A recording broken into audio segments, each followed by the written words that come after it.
Hermanos, Dios les bendiga.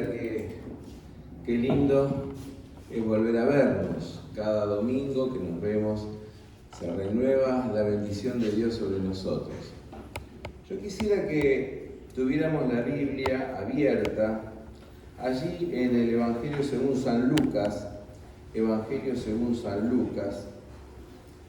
capítulo 9, versículos 28 al 37. No lo vamos a leer todavía, mantenemos la Biblia abierta allí. Lucas 9, 28 al 37.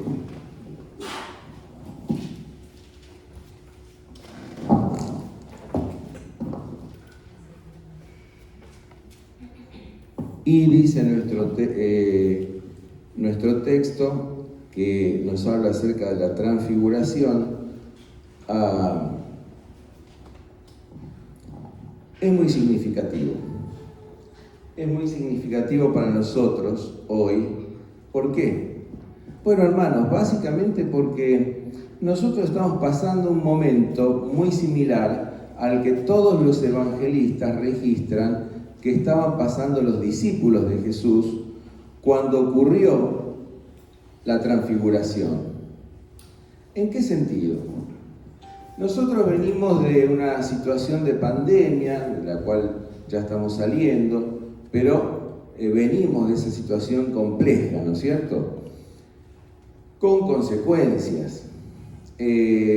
Sabemos de guerras, ¿no es cierto? Como por ejemplo esta de Rusia y de Ucrania, pero que no es la única para nada. Hay otras.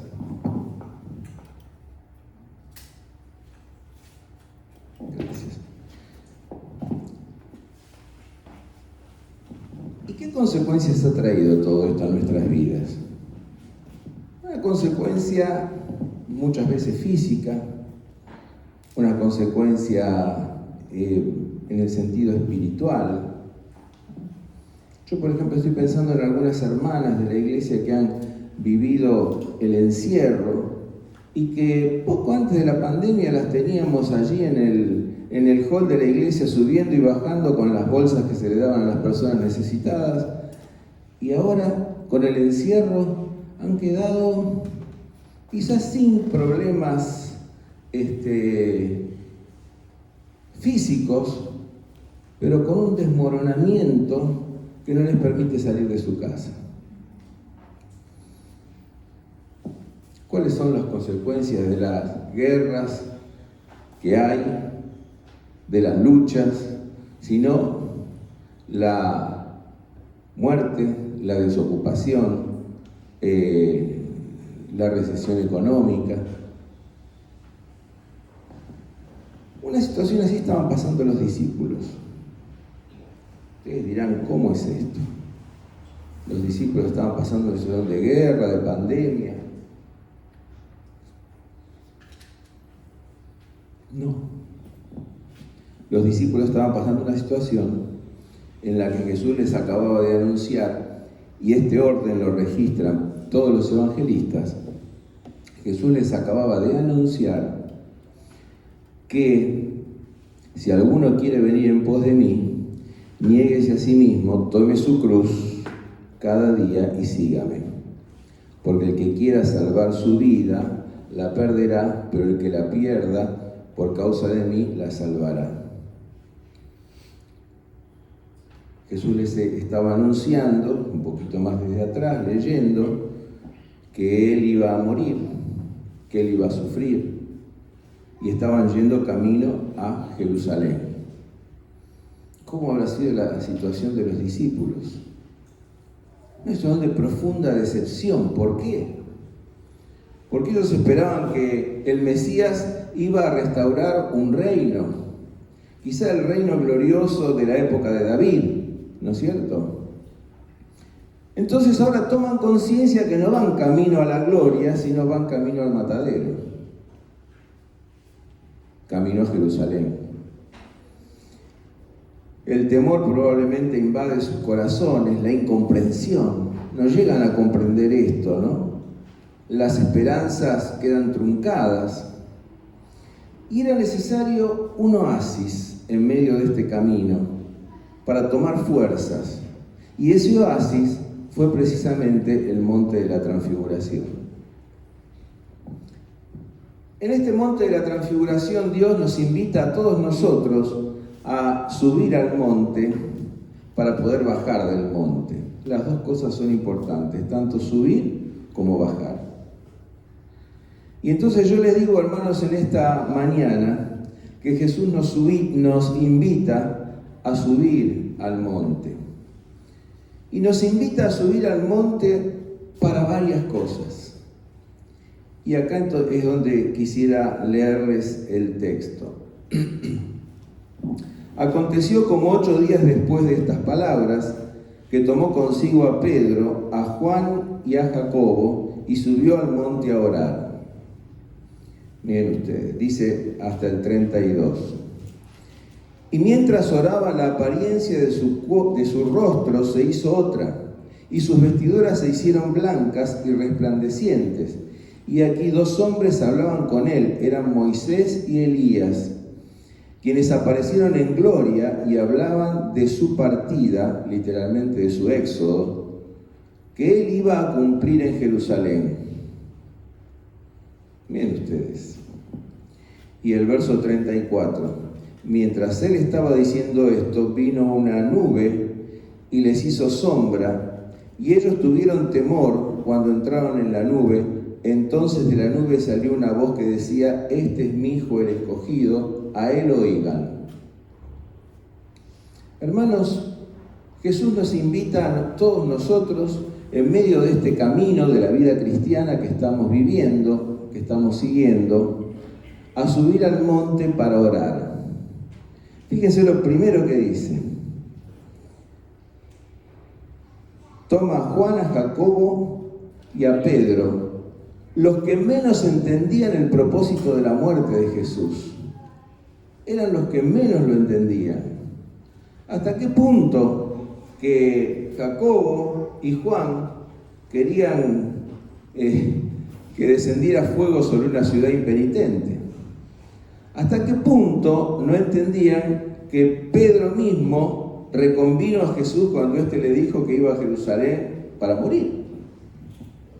No lo entendían. Y él los invita. ¿Los invita a qué? Dice el texto, subió al monte a orar. Los invita a orar. Nosotros en el medio de toda esta situación, en el camino de esta situación, de este mundo difícil en que ha caído, al cual hemos llegado, con cosas que ni hubiéramos imaginado hace 20, 30 años atrás, necesitamos subir al monte para orar. Necesitamos la oración. Primera cosa, necesitamos la oración. La oración para recibir revelación de Dios. Aquí Dios se revela a los discípulos, en este caso Pedro, Jacobo y Juan, pero en la oración Dios se puede revelar y se revela de hecho cuando la oración es sincera, cuando la oración es con fe, a todos sus discípulos, a cualquiera de nosotros. Jesús allí, dice nuestro texto, que mientras oraba, la apariencia de su rostro se hizo otra y sus vestiduras se hicieron blancas y resplandecientes. Miren, Jesús allí experimentó una transfiguración, o sea, una transformación. Si nosotros pensáramos, como nos dicen los textos, que esto ocurría durante la fiesta de los tabernáculos, de las enramadas, muy probablemente en esa época se exaltaban los deseos de los celotes, ¿no es cierto?, de un mesianismo político y por la violencia. Jesús habría querido huir de esa tentación. Fíjense también que todos nosotros necesitamos huir de las tentaciones de este mundo. Necesitamos revelación, confirmación y dirección. ¿Necesitamos revelación? ¿Necesitamos que Dios se nos revele? Necesitamos dirección en esta vida? Claro que sí. Entonces la oración nos transforma a nosotros antes de transformar las circunstancias. Nosotros a veces vamos a la oración para pedir a Dios que transforme las circunstancias, pero una sola cosa sabemos, que cuando hay una oración genuina, Dios primero nos transforma a nosotros. Luego entonces las circunstancias Él las transforma conforme a su voluntad.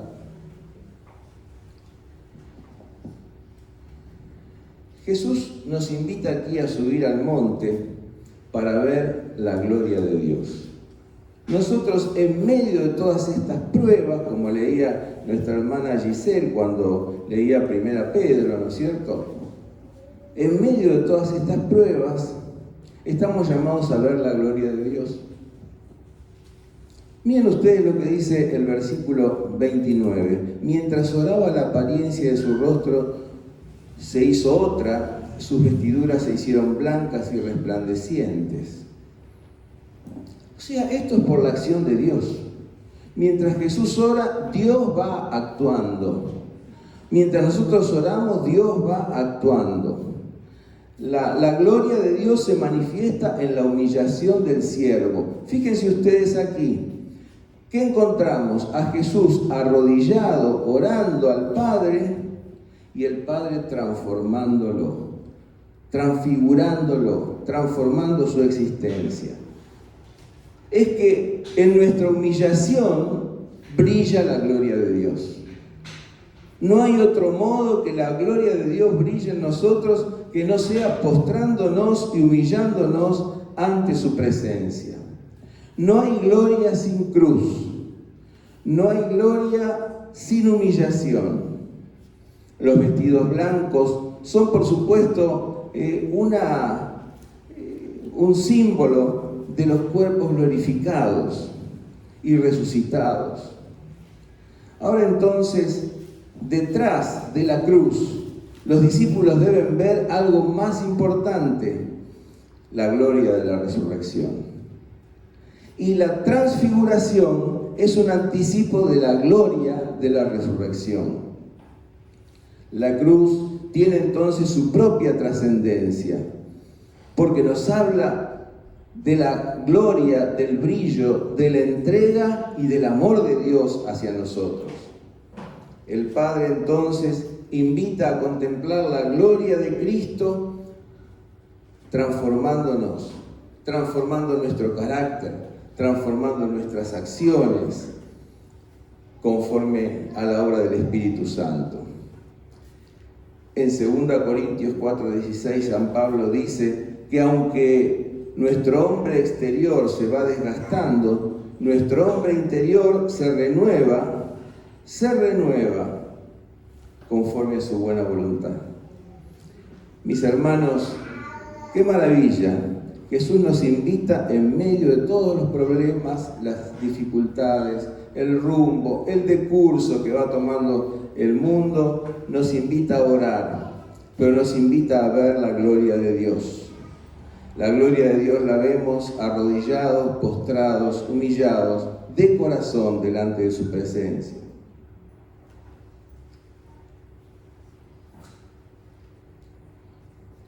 También Dios nos invita a subir al monte para oír la revelación del Padre.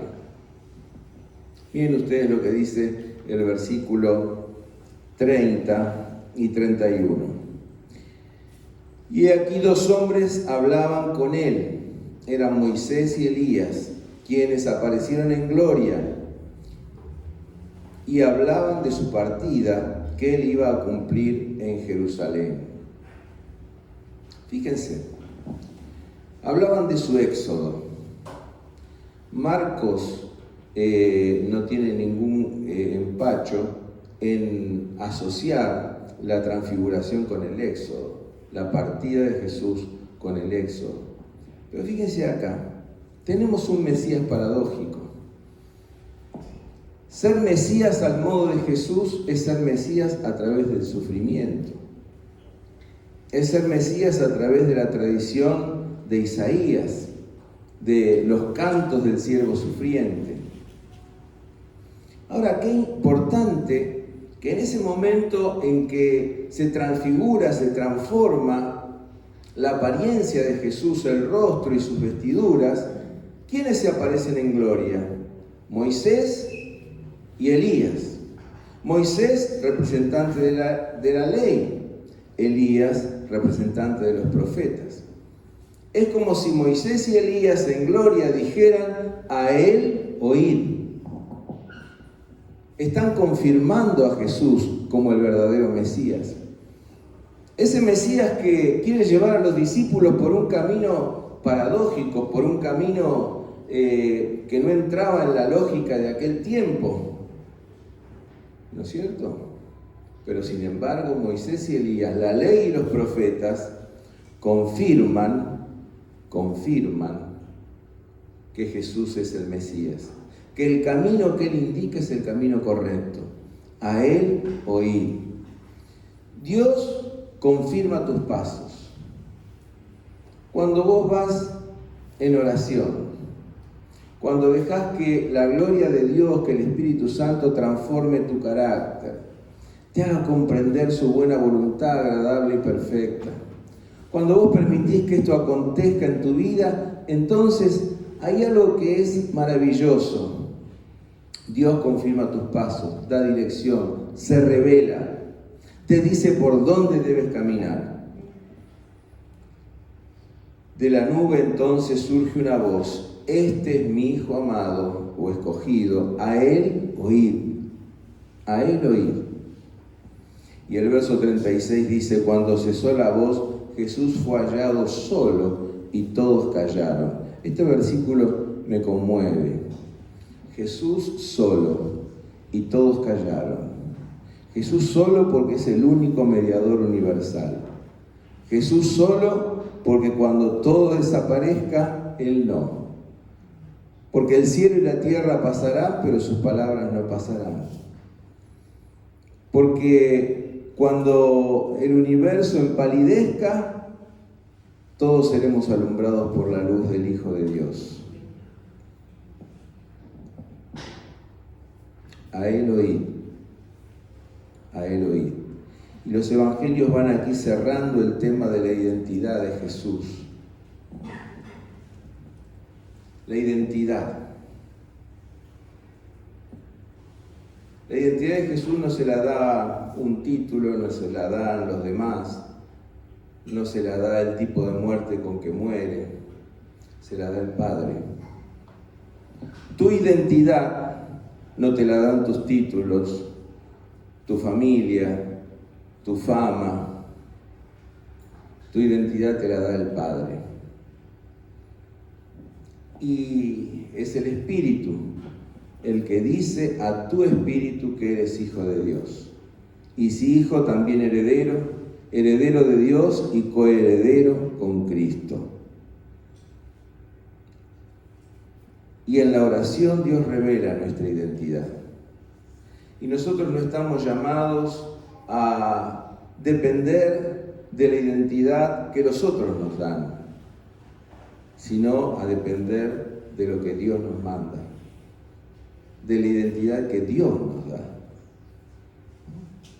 Ahora bien, en medio de este anuncio, en medio de este camino hacia Jerusalén, en medio de este camino hacia la cruz, el monte de la transfiguración es un oasis de descanso, es un oasis de oración, es un oasis donde se puede contemplar la gloria de Dios, es un oasis en el cual se puede ver anticipadamente la gloria de la resurrección de Cristo y de la resurrección de cada uno de nosotros. Es un oasis en que se puede ver que Jesús marca el camino y el camino es el correcto y Dios sabe por qué lo marca. Pero qué problema sería quedarse en el monte. Por eso Jesús nos enseña a bajar del monte. Es necesario bajar del monte, ¿no es cierto? Y Jesús nos invita a bajar del monte. Verso 32 dice: Pedro y los otros que estaban con él estaban cargados de sueño, pero se mantuvieron vigilando y vieron su gloria y a los dos hombres que estaban con él. Aconteció que mientras aquellos se apartaban de él, Pedro dijo a Jesús, sin saber lo que decía: Maestro, nos es bueno estar aquí. Levantemos pues 3 enramadas, una para ti, otra para Moisés y otra para Elías. Miren ustedes lo que dice el versículo 37 y 38. Aconteció al día siguiente, cuando habían bajado del monte, que una gran multitud le salió al encuentro, y aquí un hombre de la multitud clamó diciendo: Maestro, te ruego que veas a mi hijo, es el único que tengo. Y se trataba de un muchacho epiléptico. Jesús nos invita a bajar del monte para vencer la tentación. A veces nosotros queremos prolongar la fiesta de las enramadas. ¿Ustedes saben qué es la fiesta de las enramadas?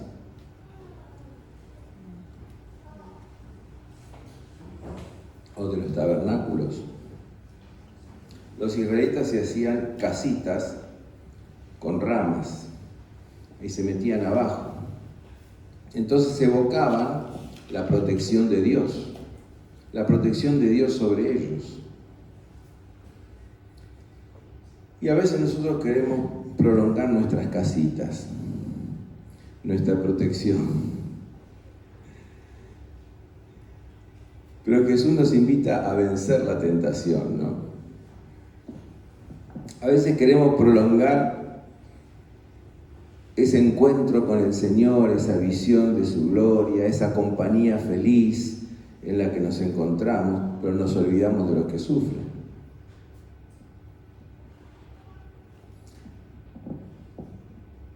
Nosotros muchas veces queremos prolongar la protección de Dios sobre nuestras vidas y nos olvidamos del servicio que estamos llamados a servir.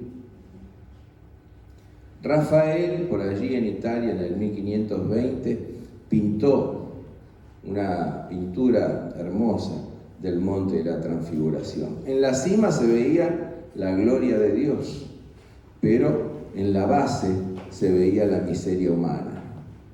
Era necesario bajar de la cima, era necesario bajar del monte de la Transfiguración. La contemplación, la oración, son momentos necesarios, pero solamente momentos necesarios. Momentos que nos sirven para renovarnos, para recobrar fuerzas, para ver claramente el camino por el que debemos andar, pero se debe volver al camino del servicio. Hasta el fin de la vida, el Señor nos llama a servirlo. La iglesia no puede encerrarse en una fiesta de enramadas perpetua, ¿no es cierto? Y nosotros muchas veces decimos, bueno, tenemos la protección de Dios, damos gracias, pero no estamos llamados ni al monasticismo. Y cuando nos encerramos en una vida cuasi monástica, el Señor nos dice, baja del monte. O cuando nos encerramos en ocuparnos puramente de la organización de nuestras iglesias, el Señor nos dice, baja del monte. Cuando empezamos con discusiones doctrinales exquisitas y especulativas, el Señor nos dice, baja del monte. Cuando nos encerramos en un moralismo que nos impide comer con publicanos y pecadores, el Señor nos dice, baja del monte. Porque quedarse en el monte de la protección, en el monte de la enramada, en el monte de la oración, quedarse allí solamente es algo muy gratificante, pero Dios nos llama a servirlo.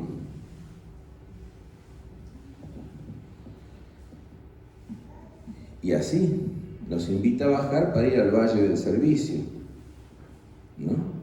Y en el valle del servicio había una multitud esperando a Jesús. Había discípulos que no podían sanar a un muchacho epiléptico, que convulsionaba, dice el texto, ¿no es cierto? Pero habiendo tomado poder en el monte, en el valle del servicio, Jesús baja y logra sanar a aquel muchacho epiléptico. Arriba la gloria de Dios, abajo las discusiones, la necesidad, la enfermedad, las personas necesitadas. Nosotros tenemos que bajar del monte al valle del servicio. Y como iglesias no nos podemos quedar encerrados en nuestras enramadas. No nos podemos quedar encerrados en nuestras casas. Tenemos que salir a servir al Señor. Algunas iglesias tienen un cartel que dice: entramos para adorar, salimos para servir. Y esa es la vida cristiana. Entramos al culto para adorar, pero salimos para servir. Solo bajando al valle del servicio se empiezan a disipar los temores, las preocupaciones, siempre autocentradas. Solo bajando al valle del servicio las personas empiezan a sanarse.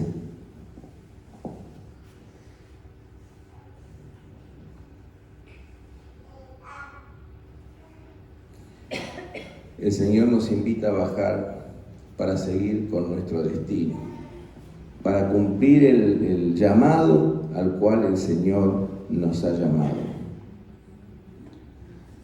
Y tu destino y mi destino es la resurrección, no es la muerte. El destino se realiza pasando por el valle del servicio.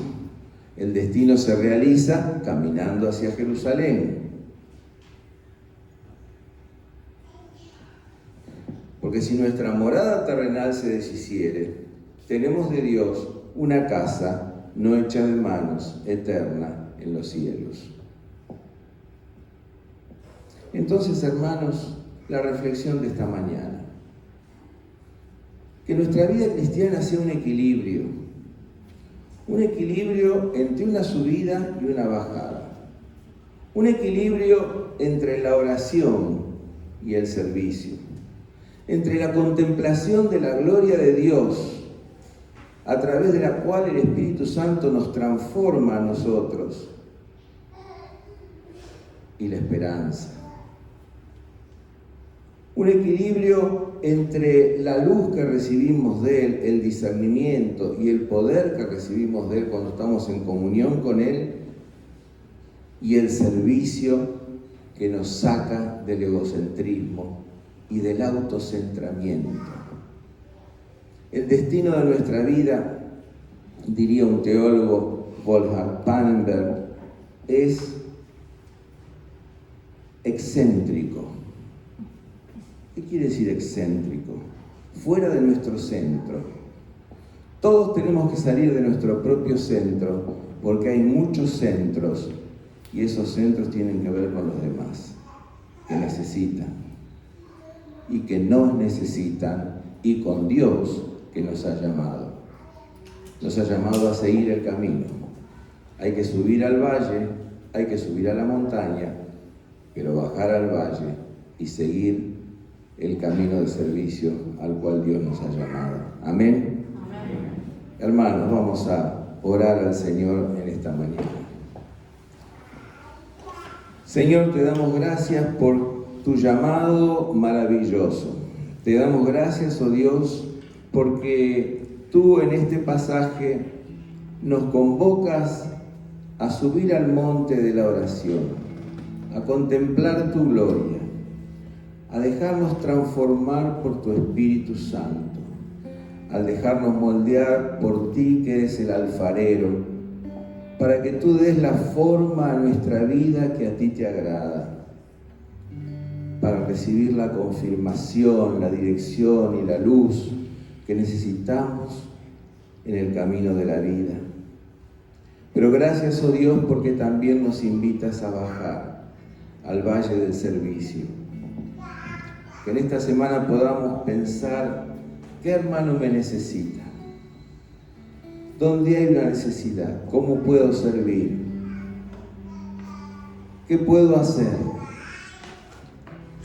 Y que precisamente, Señor, en el valle de la oración podamos tener el discernimiento que necesitamos para saber qué tenemos que hacer, qué dones tú nos has dado para poner al servicio de nuestro prójimo. ¿Qué necesita mi hermano? ¿Qué necesita tu iglesia? ¿Qué necesita nuestro barrio? Señor, nos ponemos en tus manos. Te damos gracias por los momentos de oasis y de contemplación de tu gloria. Y te damos gracias porque nos has llamado al servicio. Nos has llamado a algo maravilloso, grande. Oh Señor, que podamos oír tu voz y obedecerla. En el nombre de Jesús. Amén.